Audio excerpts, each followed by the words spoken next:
Camarades, dire aujourd'hui que nous ne sommes pas frustrés,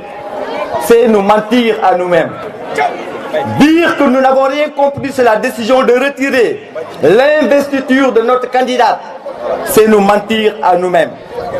Nous savons que toujours sous le choc, vous continuez à vous poser des questions jusqu'ici restées sans réponse. Mais, stoïquement, vous avez su garder votre calme et réfléchir pour ne pas faire des déclarations impestatives et menaçantes. Aujourd'hui, nous commençons à savoir les réponses à nos multiples questions. En effet, avec l'avènement de Khalifa Sall et sa tournée dans le département, matérialisée par la démission du responsable de l'union départementale et la mise en veilleuse des activités de la responsable des femmes, les autorités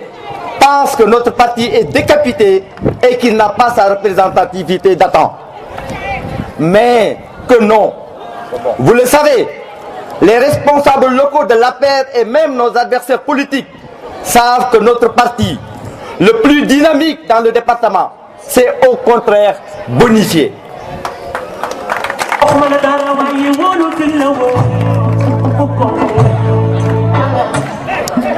Camarades, je dis bien, tout le monde dans le département de Dagana sait qu'aucun parti n'a gagné seul les élections sans l'appui du Parti socialiste. Alors, que devons-nous faire? Est-ce que nous allons sanctionner Benno Bokk Yakaar en transférant nos voix au Parti démocratique sénégalais? Ou bien devons-nous lutter au sein de Benno pour gagner largement dans nos fiefs respectifs?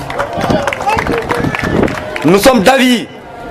que la voie la plus sage, certes la plus difficile, est de nous battre à l'intérieur de Benno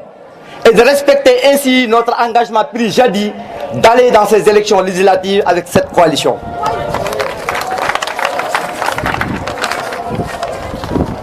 Le meilleur moyen de faire apprécier le dynamisme de notre parti est de gagner partout avec un résultat assez éloquent. Ce qui permettra de montrer aux yeux de tous que nous maîtrisons bien nos bases respectives et que le départ des responsables susmentionnés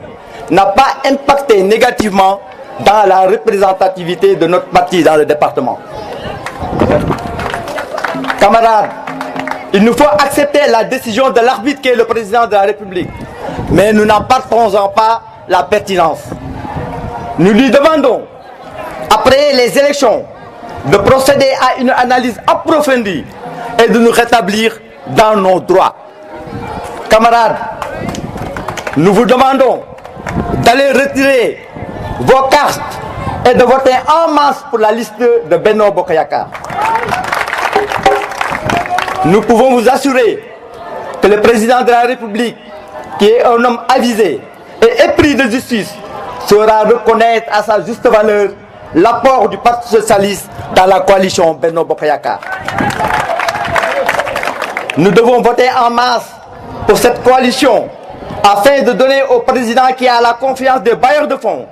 la majorité qui lui permettra de gouverner dans les meilleures conditions et de finir son ambitieux programme matérialisé par le PSE, dont le PUDC, qui en est la plus belle illustration, apportera beaucoup de bonnes choses bénéfiques pour nos jeunes communes. Que vive Benno Bokk Yakaar, que vive le département de Dagana. Donc lu ma wax rek léegi dama ni lu ñu def naqari nañu man jour bu ma Mame Diop wooyee ni ma ma dikkee kat yaakaar naa ni lu ngeen taboon ñu taboo ko ñu ñëpp d'accord ci muy Astou Lo nekk candidat si kaw waxtaan nañu ba dindi ko yaakaar naa ni guddi googu man nelawuma dama envoyé Tanor ni ko nag lii mënuma si d'accord te du ma liggéeyee nii man ñu liggéey ba taxaw ba fii ñu ñëw jël suñu candidat ñu dindi ko waaye kilifa da ngay am kilifa. Parti socialiste bi nekk parti organisé ba nga xam ne dafa am ay responsable depuis lors kenn déggu ñuy wax foofu da ngeen ñuy kaas di wax ñun du ñu wote du ñu menacé ñun du ñu menacé du ñu toog analyse situation bi waxtaan ak ñu nu waxtaanal ñu ne kat comprendre nañu parce que dafa naqali rek mais président lu ma jël théorie la président taxaw na ni département Dagana 11 communes la am 11 communes yëpp 8 communes yi maire APR la mu yaakaar ni kon APR xëy na mën na gagné surtout que parti socialiste responsable yi du ñu bàyyi muy Saliou Sarr ak Abibou Mbaye bu nga xam ni kenn xamul bàyyi na wala mais en tout cas yëngootul ñu ne kat comme ñooñu bàyyi nañu ba léegi Aïssata Tall bu bàyyi parti socialiste si département de Dagana si région de Dagana amatu fi doole man loolu mënuma ci d'accord parce que ñun du ñu liggéey suñu base yaakaar naa fii si département Dagana parti socialiste lu mu fi yëngatu amul benn parti bu ko fi yëngatu amul ko au contraire dama ni fii si ndombo mën naa waat ni amul benn parti socialiste bu nga xam ne dana wootee Khalifa Sall amul suñu oote kay bis su ñàkk moo si am te dana wàññi ko incha allah te dama ni Mame Diop dama bëgg nga wax président au soir des élections na xool résultat ndombo xool résultat Gaye xool résultat Rosso dana xam ni amul benn responsable bu nga xam ne jógee na parti socialiste du premier parti incha allah ndombo je vous assure qu'on va gagner avec plus de 80% c'est neex yàlla dama bëgg ñu xam ni que élection yi dafa am élection yu am importance parce que kat Macky Sall lu ñu ko wax liggéeykat la ma ngi am benn plan bu nga xam ni c'est le plan PSE bu nga xam ni c'est le PUDC bu nga xam ni foofu incha allah ndombo mu yeneen communes yu ndaw yëpp 2018 daañu si gis seen bopp su ñu taxawee nag ba nga xam ne bailleur de fonds yi wóolu ni Macky Sall ñu topp nag bàyyi ba yox ba keneen jël programme boobu yàqal ko Sénégal yi ñu yàqal donc loolu laa amul may wax man ni leen dem leen en masse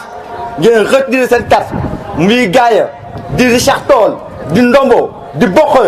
di Rosso Ronk leen ñëpp département bi war ni parti socialiste avec Benno sont le plus fort man ni du ma terminer nag te lu may présenté fii actuellement sunu union département ñëpp a ngi fi section Gaye le président de la section est là secrétaire général de la section mooy Ahmed Sall ma ngi nële Rosso section bi ma ngi nii ndombo man maay président de l'union de la coordination Ablaye Thiam mooy Cheikh Toll